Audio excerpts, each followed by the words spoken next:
right, I'm going to go ahead and get started. So, domain, remember, and let's maybe write this at the top. Domain are the possible x values. The range are the possible y values.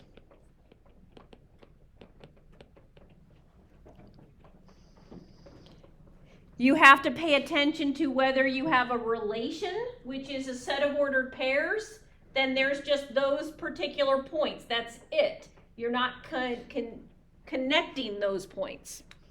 If you have a graph, then it's a connected piece. And then if you have an equation, that's an implied connected piece. So in number 1, my x values are 3, 5, 7, and 8. You just list them. The range is 6, 7, and 9. We do not repeat values that are there twice because what I'm saying is it's like I put the numbers in a hat. I don't need a 7 in there twice. I'm allowed to pull the 7 as many times as I want. All right, then in number 2, I have 0, 1, 2, and 3. My range would be 0.4, 0.8, 1.2, and 1.6. Give me thumbs up. How many of you had gotten that? So when it's a relation, you're just listing them. And we saw this earlier, so we're going over this again. In number 3, now I have a connected graph. Okay, now I have a connected graph. I have all the x values from left to right on the graph. But this would be 1, 2, 3, 4, 5. Okay, so it's a parenthesis at -5, and it's a bracket at 5. Why do I have a... Oh, thank you.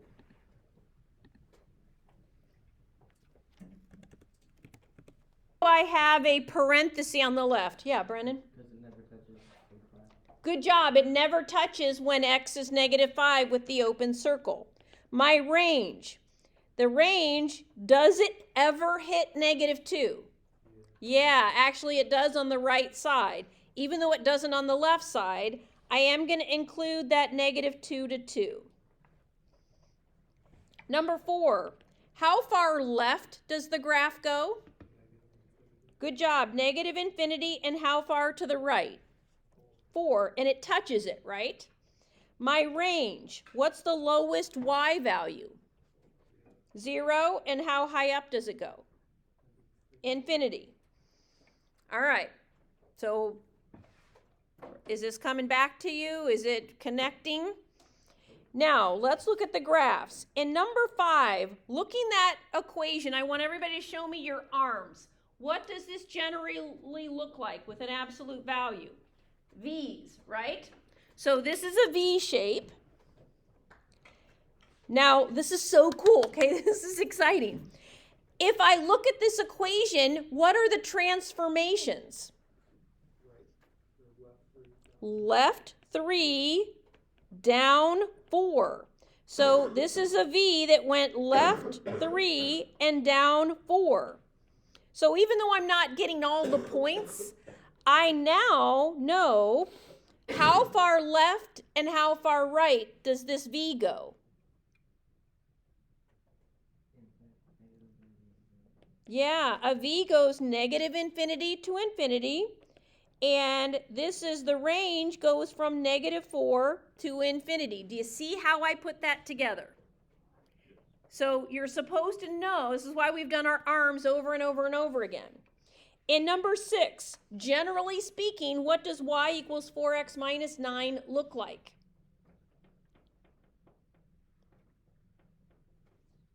It's a straight line, right? So then my domain is -infinity to infinity, and my range is -infinity to infinity.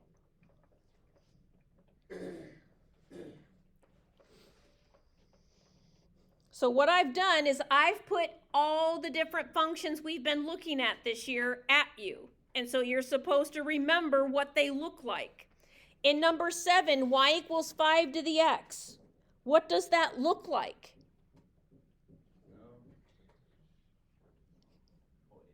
5 to the x. It's exponential, right? This is exponential. You were thinking x to the 5th, I think. So this would be domain is negative infinity to infinity. And what's my range? 0 to infinity.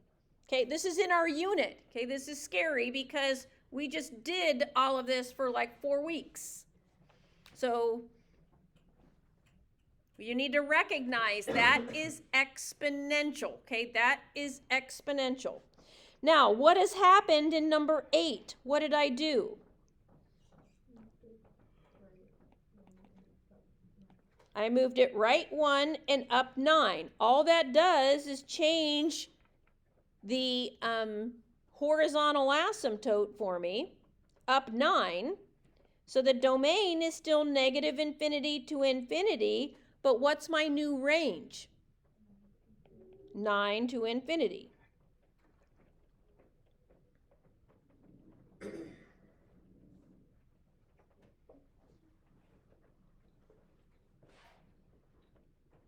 All right, does this make sense? Like, is it that we just had temporary amnesia? We just forgot briefly what an exponential looked like? Y equals 5 to the x. Okay, so remember, when you have an exponential, the variable is in the exponent, okay? So you've got to remember what an exponential looks like. In AP Calculus today, we had to know what y equals e to the 2x looked like in order to do our calculus part. And I thought, I'm leaving that up so that my Algebra 2 students know how valuable exponentials are. All right, now, we reviewed this in our warm-up today. How do you find the domain of a logarithm?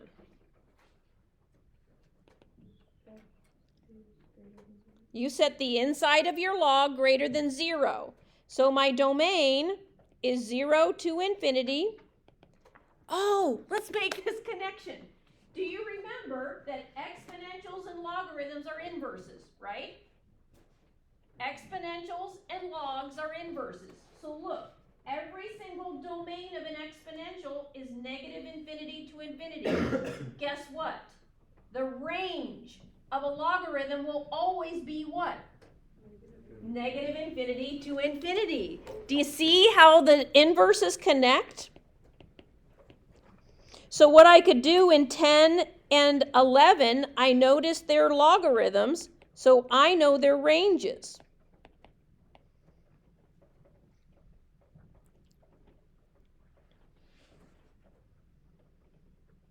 So I'm going to pause a moment, and I want you to figure out your domains in number 10 and 11 based on what we reviewed.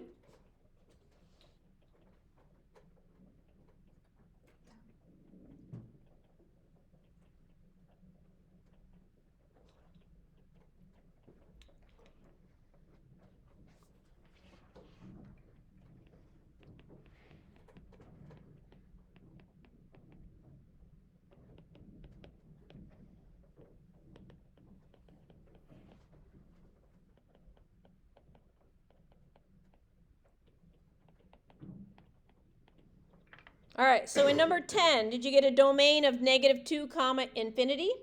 And in 11, did you get negative infinity comma 2? All right, good job. Number 12, what does this generally look like?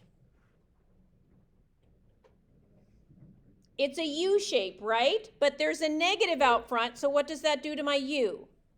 It flips it, so I should know that this is a U that opens down. And what are the transformations? Besides the reflection. Right 4, up 6. So my domain of all parabolas is negative infinity to infinity. But this is my high point, is 4 comma 6. So what's going to be my range? Negative infinity up to 6. And it touches the 6, right? This one touches the 6.